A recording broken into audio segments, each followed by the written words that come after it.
Ok, irmão, graça e paz.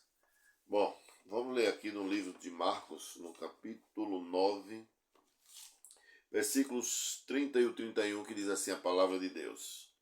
E tendo partido dali, passaram pela Galileia, e não queria que ninguém o soubesse, porque ensinava aos seus discípulos e lhes dizia: O filho do homem será entregue nas mãos dos homens, e o matarão, mas 3 dias depois da sua morte ressuscitará.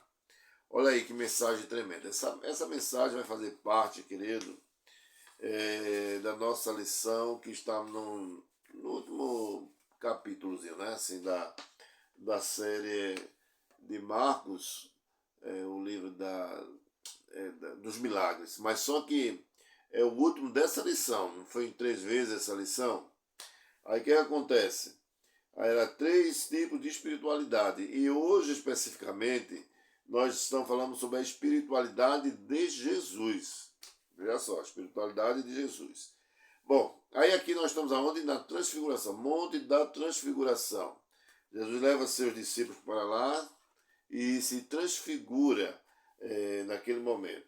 Então a transfiguração foi uma antecipação da glória, um vislumbre e um ensaio de como será o céu. Né? Eles viram a glória de Deus, irmãos. Que maravilha ali, tá certo?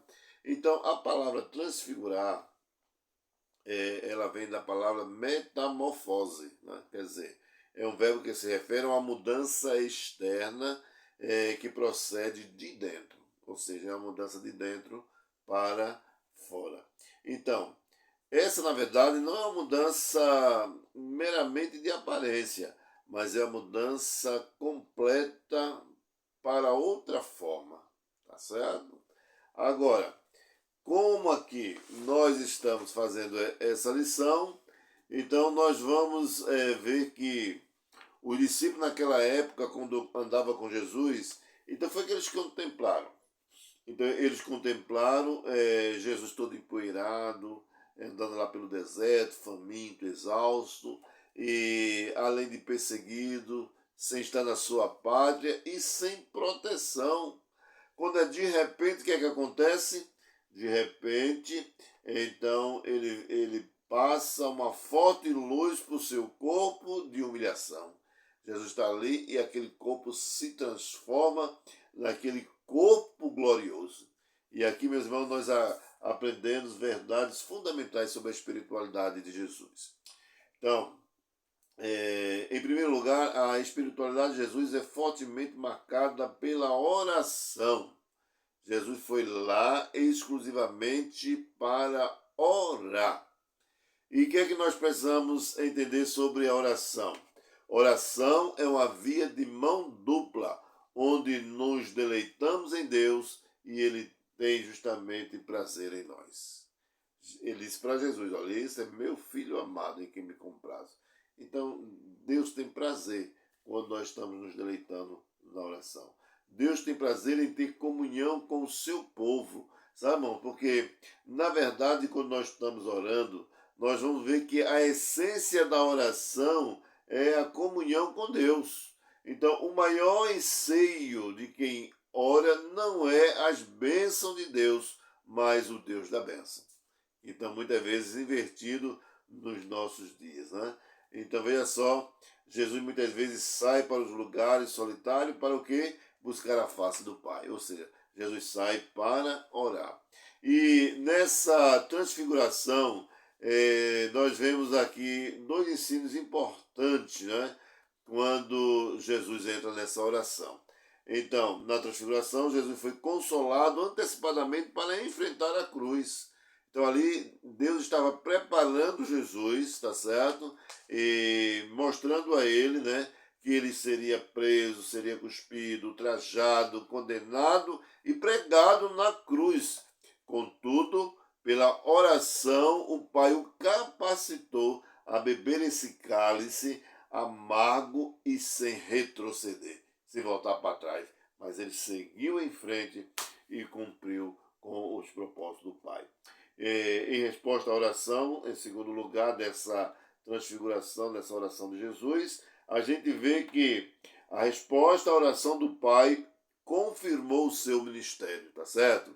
Os discípulos, sem discernimento, igualaram Jesus a Moisés e Elias. Né? Ele chegou para dizer, ô Jesus, vamos fazer aqui 3 tendas, um para ti, outro para Moisés e para ali. Então, quer dizer, eles não tiveram, né, nenhum discernimento naquele momento, igualaram Jesus dessa forma, tá certo?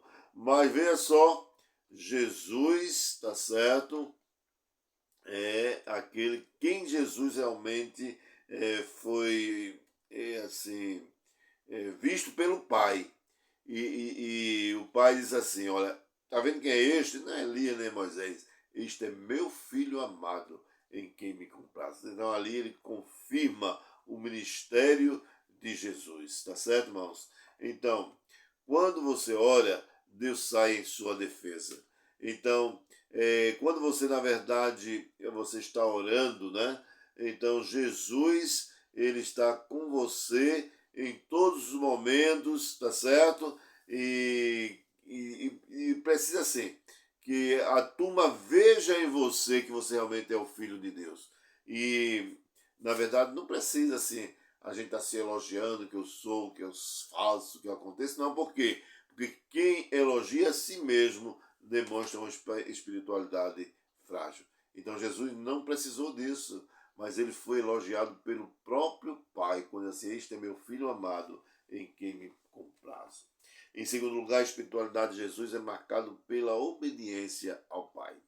Olha, querido, a obediência absoluta e espontânea à vontade do Pai é a marca distintiva da vida de Jesus. O tempo todo Jesus foi obediente. Diz a Bíblia que ele disse assim, ele foi obediente até a morte e morte de cruz. Olha que maravilha aí, tá certo?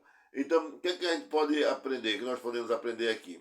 Que, na verdade, a cruz não era uma surpresa, mas era uma agenda, né? Uma agenda de Deus.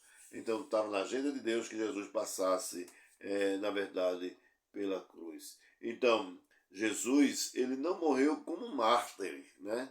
Mas ele, na verdade, ele se entregou espontaneamente para morrer na cruz. Então ele foi para a cruz porque o Pai o entregou por amor, tá certo?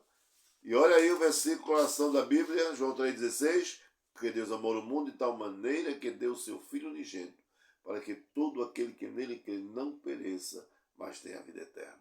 Então foi por amor a mim, por amor a você, então que Jesus se entregou lá na cruz do Calvário, tá certo, querido?